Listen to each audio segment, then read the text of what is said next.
Alhamdulillah, puji syukur kehadiran Allah Subhanahu wa Ta'ala yang telah melimpahkan rahmat dan rezekinya kepada kita semua, sehingga kita masih sempat hadir dalam ruangan seminar kita kali ini dengan judul pelatihan kita itu membangun kemampuan berkomunikasi yang efektif.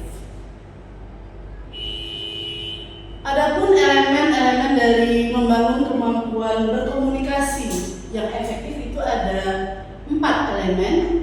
Yang pertama, mengidentifikasi kemampuan diri dalam berkomunikasi efektif, mengembangkan kemampuan berkomunikasi yang efektif.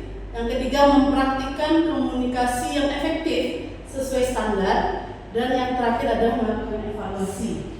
Hari ini kita hanya membahas satu elemen, yakni mengembangkan kemampuan berkomunikasi yang efektif. Nah, perkenalkan terlebih dahulu ya Bapak Ibu sekalian, Anda semuanya. Ibu Desi Eka Munggani, bisa dipanggil Bu Desi. Ibu merupakan dosen dari Prodi Pendidikan Fisika Universitas Askia. Oke, selanjutnya ini di ruangan ini kita memiliki 2 buah pintu. Pintu utama ada di belakang Anda. Cara membukanya dengan didorong. Kemudian pintu tambahan ada di sebelah kiri Anda. Cara membukanya dengan ditarik. Kemudian selanjutnya, saat ini kita tidak dalam simulasi ya. Jadi kalau ada keadaan darurat, itu seringnya tanda darurat akan berbunyi dan akan terdengar. Kemudian petugas kami akan mengarahkan untuk Bapak Ibu menuju pintu keluar.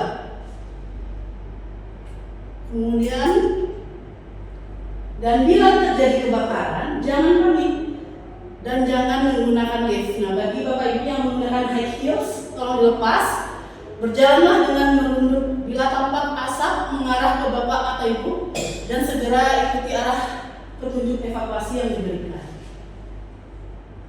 Nah, selanjutnya, petugas kami nanti akan menuntut Bapak Ibu menuju titik kumpul yang terletak di lapangan parkir dan di halaman gedung.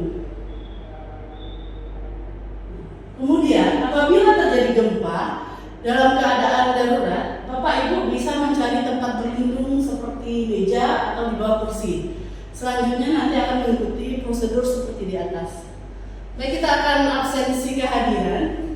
Oke, Ibu Yati sudah hadir, Ibu Yana, Ibu Yeni juga sudah hadir. Alhamdulillah, semuanya sudah tepat waktu datang. Baiklah, topik pembahasan kita ada 3 topik di sini, yakni terkait teknik komunikasi yang efektif di tempat kerja. Kemudian yang kedua adalah komunikasi verbal dan non-verbal yang efektif sesuai etika dan etiket di tempat kerja. Kemudian yang terakhir yaitu umpan balik yang konstruktif. Oke, selanjutnya adapun tujuan pelatihan kita ini adalah Anda semuanya, Bapak Ibu semuanya, ini mampu berhubungan dengan pengetahuan, keterampilan, dan sikap kerja dasar yang dibutuhkan dalam berkomunikasi yang efektif sesuai dengan tuntutan pekerjaan. Jadi kompetensi ini juga berguna dalam membangun relasi kerja yang positif tentunya dan efektif di tempat kerja, guna menunjang kinerja kita menjadi lebih maksimal. Setuju Bapak Ibu? Setuju. Baiklah, kita langsung masuk ke manfaat ini yang lebih penting. Manfaat untuk peserta training ada 3 juga. Yang pertama, mampu mengobservasi teknik komunikasi yang efektif di tempat kerja sesuai dengan standar yang berlaku. Kemudian selanjutnya, melatih komunikasi verbal dan non-verbal ini sesuai etika dan etiket yang berlaku, dan menanggapi umpan balik secara konstruktif untuk mengembangkan kemampuan komunikasi yang jelas. Selanjutnya, mengapa teknik komunikasi yang efektif ini penting di lingkungan kerja? Mungkin ada dari Bapak Ibu yang bisa menjawab. Ya, ini penting ya Bapak Ibu. Karena jika tidak terjalin komunikasi yang efektif antara atasan dengan bawahan, bahkan antara karyawan sama karyawan saja, itu bisa terjadi miskonsepsi, bisa berdampak jelek bagi kinerja sebuah perusahaan atau sebuah lembaga, ya. Jadi ini sangat-sangat penting. Nah, baik kita cek dulu peralatan dan perlengkapan yang digunakan di sini. Ada formulir penilaian kinerja, yaitu formulir penilaian kinerja komunikasi efektif. Sarana lainnya seperti bloknot, ballpoint, spidol, baterainya, dan perlengkapan lainnya ya. Bisa kita baca di sini. Seperti laptop, Bapak Ibu bawa laptop semuanya, alat tulis kantor, dan juga proyektor seperti yang ada di sini. Oke, kita masuk ke materi kita. Pendahuluan, komunikasi yang efektif memang ya sangat penting tadi ya di tempat kerja, karena ini mempengaruhi produktivitas, kolaborasi tim, dan kepuasan karyawan tentunya ya. Bayangkan kalau kita bekerja di tempat yang dimana komunikasinya itu jelek sekali, apa yang kita rasakan? Pasti hati kita akan merasakan tidak nyaman atau bagaimana. Jadi produktivitas kita akan menurun, tentu saja berhubungan dengan produktivitas. Komunikasi yang baik itu memastikan informasi tersampaikan dengan jelas ya. Komunikasi intinya adalah menyampaikan sebuah informasi. Jadi kalau baik komunikasinya berarti informasi itu tersampaikan dengan jelas. Jadi tidak adanya konflik atau kesalahpahaman. Nah, komponen utama komunikasi yang efektif yang pertama adalah verbal, kemudian non-verbal dan mendengar aktif. Tiga komponen itu yang utama. Komunikasi verbal adalah menyampaikan pesan secara lisan, seperti ini ya, secara lisan atau tertulis, verbal. Kalau non-verbal itu bahasa tubuh, ekspresi wajah. Jadi kalau ada orang yang sedang bermasalah, wajahnya itu akan kelihatan juga bermasalah gitu, kelihatan langsung. Jadi itu ada bahasa tubuh juga. Bahasa tubuh kalau dia nggak mau dekat-dekat, misalnya nggak suka sama orang itu, dia akan kelihatan bahasa tubuhnya dia. Jadi itu komunikasi namanya non-verbal. Kemudian mendengar aktif, memahami pesan yang disampaikan dengan penuh perhatian. Nah, mendengarkan ini juga merupakan komponen utama dalam komunikasi efektif, karena tanpa mendengarkan kita tidak akan mencapai sebuah komunikasi efektif. Maka kita sebaiknya menjadi pendengar aktif dulu sebelum kita menyampaikan pesan. Oke, selanjutnya prinsip-prinsip komunikasi yang efektif. Nah, prinsipnya yang pertama adalah jelas dan tepat sasaran, tidak ngilur-ngilur kemana-mana. Kemudian yang kedua, terbuka dan transparansi. Dan yang ketiga adalah adaptasi terhadap audiens. Kita tahu siapa sasaran audiens kita atau kepada siapa kita berbicara. Kalau berbicara kepemimpinan beda ya dengan berbicara selevel kita atau ke karyawan yang menjadi bawahan kita. Jadi itu beda. Kemudian umpan balik konstruktifnya, tidak ada umpan balik. Adapun teknik komunikasi verbal yang efektif, yang pertama itu gunakan bahasa yang mudah dipahami. Nah, ini yang pentingnya, bahasa yang mudah dipahami. Nah, kalau Anda jadi guru ya, kalau teman-teman jadi guru SD, TK, SMP, SMA itu beda ya tingkatannya. Tentu bahasanya kita sesuaikan. Nggak mungkin kita mengajar anak TK pakai bahasa perguruan tinggi. Jadi anak TK integritas itu adalah jadi benar-benar paham ya. Jadi anak TK beda sasarannya, anak SD juga, anak SMP juga, anak SMA apalagi sudah perguruan tinggi atau yang sudah jadi karyawan. Jadi sesuaikan gaya bahasanya, intinya mudah dipahami oleh si penerima. Kemudian berbicara dengan jelas dan tepat waktu. Oke, dengan jelas ini maksudnya jelas dan tidak berbelit-belit. Yang ketiga, hindari jargon atau istilah yang tidak dimengerti oleh semua orang. Ya, ini generasi Z biasanya ya, jargon istilah yang tidak dimengerti oleh generasi lain. Jadi ingat siapa lawan bicara kita, kita harus memahaminya. Kemudian kontak mata. Nah, kontak mata itu menunjukkan perhatian. Jadi orang yang sedang berbicara kita harus perhatikan dengan sesama. Jadi istilahnya dia merasa dihargai. Berbicara di depan atau berbicara di depan kelas, guru kita, dosen kita hargai dengan kontak mata kita menatap ke yang berbicara. Bahkan yang berbicara juga wajib menatap ke audiensnya karena dia menghargai sang audiens ya. Luar biasa. Kemudian postur tubuh tegap namun santai, ya, tegap namun santai.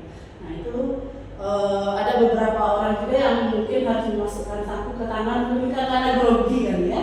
Jadi itu mungkin dihindari memasukkan saku ke tangan, berdekat pinggang segala macam, itu menunjukkan bahwa dia grogi atau tidak percaya diri. Jadi intinya postur tubuhnya tegap namun santai. Dan yang ketiga adalah ekspresi wajah sesuai dengan pesan yang disampaikan. Nah kalau pesannya duka, anak-anak senyum.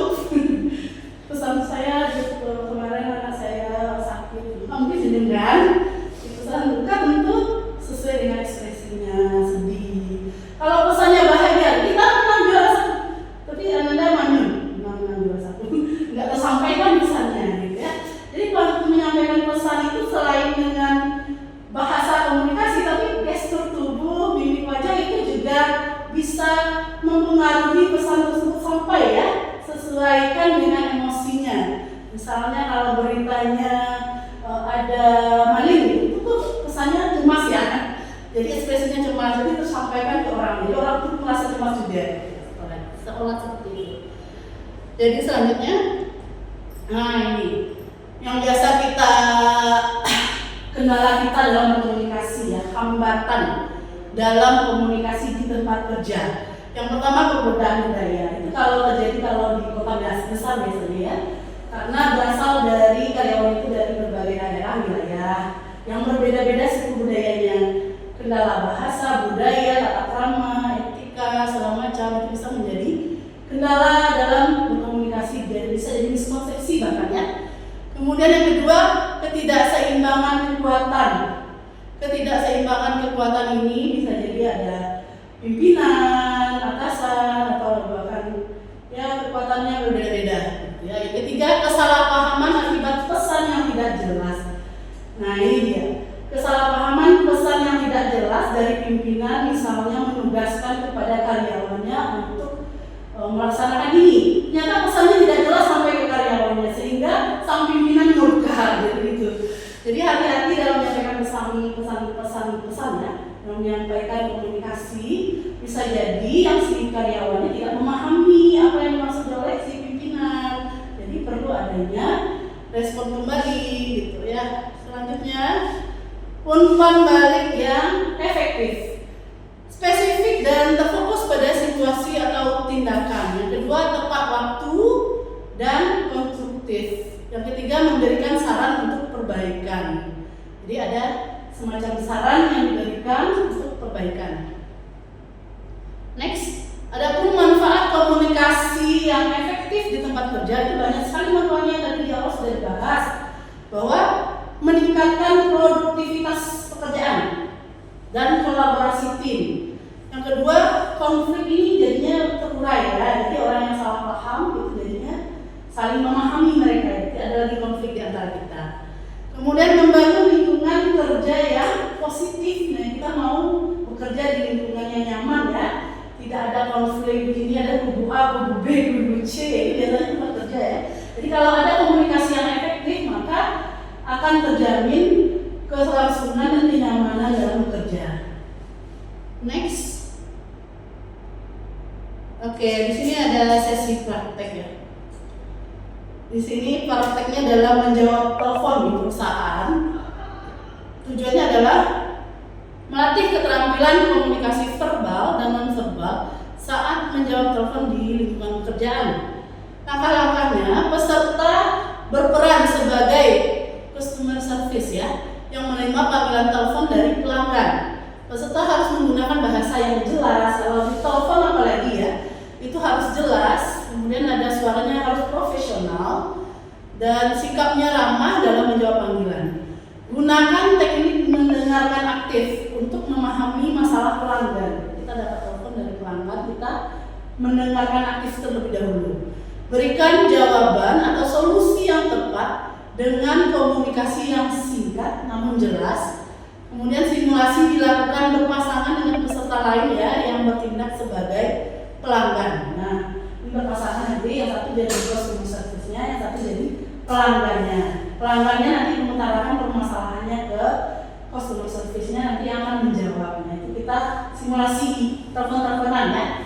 Kemudian penilaiannya yang harus diperhatikan di sini adalah kejelasan berbicara, ya. Kemudian kemampuan mendengar aktif, kemudian kesesuaian dengan etika perusahaan dan sikap yang ditunjukkan. Oke. Next.